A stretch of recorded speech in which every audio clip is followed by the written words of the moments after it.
Good morning, everyone. Thanks for joining us this morning, and thanks to Adam Zampa for coming along to have a chat after last night's game against England.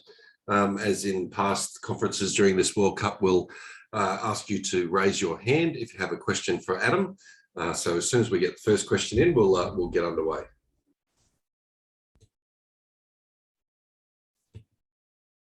Andrew McGlashan.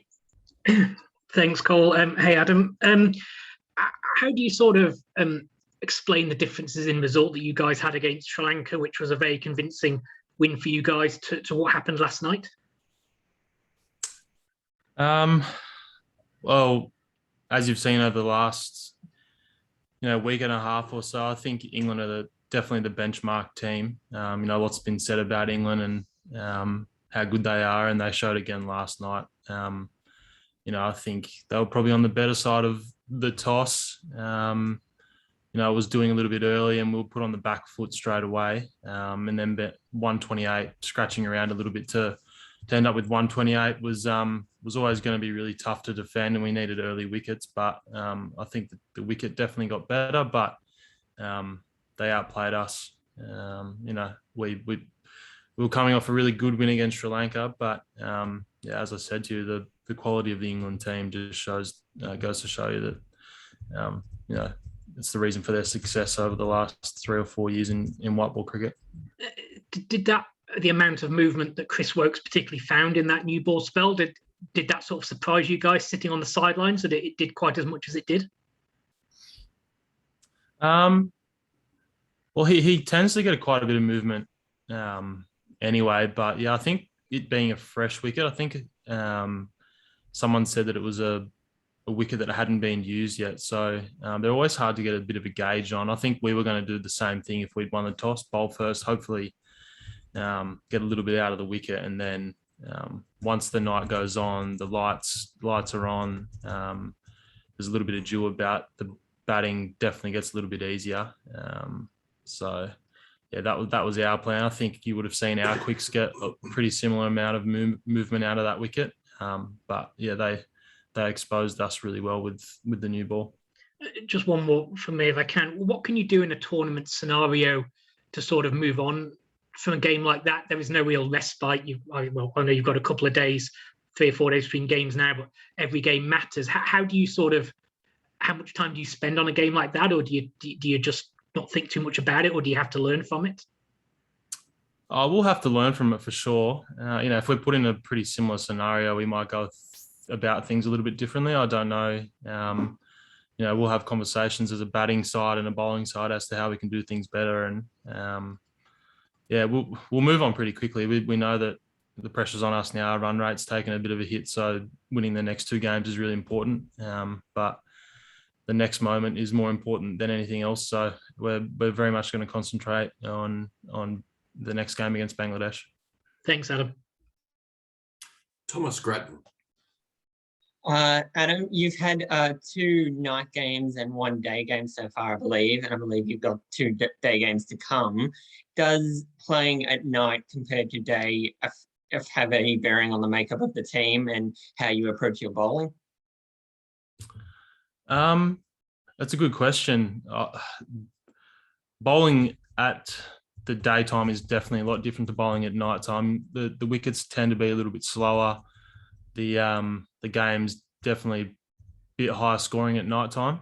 As I said to you before, even the first innings at night time, sometimes it can be quite tough going. And then night time, once the dew takes effect, which some nights it does here, some nights it doesn't. So the batting definitely gets easier. So I'm not sure about the makeup of the team and things like that, but it definitely does affect how we go about things as bowlers.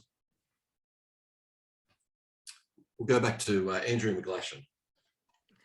Thanks, Cole. I was just going to ask as well, Adam, how useful is it that the 2 games you've got coming up now are teams you've seen a fair bit of over the last few months? I know results didn't go your way in West Indies and Bangladesh, but do you think there'll be some intel and stuff that might work for you in the next 2 games? Yeah, it may do. That's a really good point you make. We had a really tough couple of series against West Indies and Bangladesh, but I think we're very much concentrating on this Bangladesh game now, and we will take a lot of confidence out of the first two games. Last night was really disappointing, but if we go and play really well against Bangladesh, we've won 3 out of 4 games, and going into that last one with a bit of confidence again. So we'll use whatever intel we can get from those last 2 series, but they're 2 pretty big games. And just quickly, I know you mentioned that England sort of set the benchmark at the moment, and you probably don't want to pump them up too much, but do they have a bit of an aura about them when you play them in white ball cricket now? There was the World Cup semi-final 2 years ago, things like that. Do they feel like a team that really has something about them in white ball cricket? They definitely do have something about them. Yeah, I think they're led really well by Morgan. Got a lot of guys that are role players. That some guys in their team that get the job done. They're ugly cricketers, but they tend to get the job done more often than not. So there's a lot of respect for that English team for sure. As I said, they're led really well, and then you saw last night they've just got guys who really clinical about how they go about things. Like Joss Butler's innings last night was, something that not many international cricketers have the ability to do. Thanks, Adam. Thanks.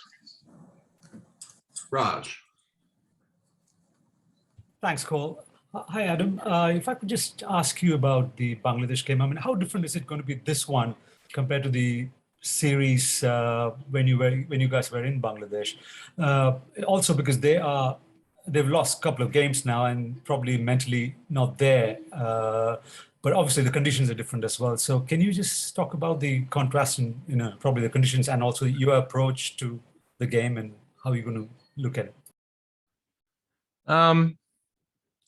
It'll be different. I mean, the wicket in Dhaka for that series was probably one of the worst international wickets that we've come up against in, particularly in my time in the Australian cricket team. I think we would, Bangladesh would walk off with 115 runs against their name, and you'd be like, how are we going to get this? So I don't think we'll see a wicket that bad over here. Obviously, our team's looking a little bit different at the moment. We've got some ball speed, which we didn't have over there as well. So, things will be different. We're pretty wary of what they're able to do. They have some really good young players and obviously some great experience with guys like Shakib, who can win a game off his own bat. So, it's going to be a big game. And as I said before, we'll try and use whatever intel we have from the last series. But, to answer your question, I think this game will be a bit of a different look to those games in Dhaka. If I could just ask one more about, you just mentioned about Joss Butler's innings. I mean, obviously he, even if a mistimed hit probably sails over, but the Bangladesh batting would be a bit different, not that sort of muscle. But they've talked about using smart cricketing shots to counter, the bowlers like you and other spinners. What do you think? What sort of challenge would their batters bring about for an spinner like you? Yeah, obviously they grow up and play a lot of cricket in spinning conditions and face so many different types of spinners. So that's a challenge in itself. You're right; they don't quite have the power of the Joss Butlers or some of the West Indian guys, but they have a way of finding gaps and manipulating the field. So it is a different challenge. I guess from my point of view, it's about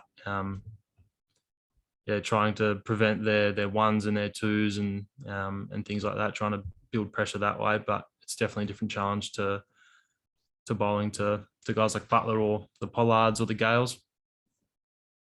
Thanks, Ed. Steve Larkin. Yeah, hi Adam. Can I just ask about any mental impact of a result like that and the character of the group? I guess that you're back in to respond. Does it take a hit on the mindset or the belief, or is it just the fact that that's T20 cricket and things can go wrong and you do, as you said before, you do have to move on pretty quickly? I guess if you kind of went back to previous T20 World Cups and teams being in this position and getting their way out of it, it's definitely happened before. And we've got a really quality team. I think the results could have been different last night if the night panned out a little bit differently. Obviously, the numbers don't look great, but it was a pretty clinical win from England. But honestly, as cricketers, you go through so many ups and downs, wins and losses. They just come with the territory. So yeah, I think if you're a professional cricketer, you're playing international cricket, you have the ability to bounce back. That's why they're all here. So yeah, it's a disappointing loss. Some guys might have a few questions and doubts about a few things that happened last night, but that's just what happens, and people bounce back pretty easily after a game of cricket. Thank you, mate.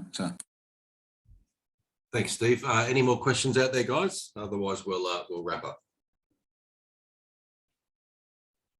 No, looks as though that's it for this morning. Thanks, guys, and we'll catch up with all you guys again in the next couple of days. Thank you. Thanks, Cole. Thanks, Adam. Thanks, guys. Thank you.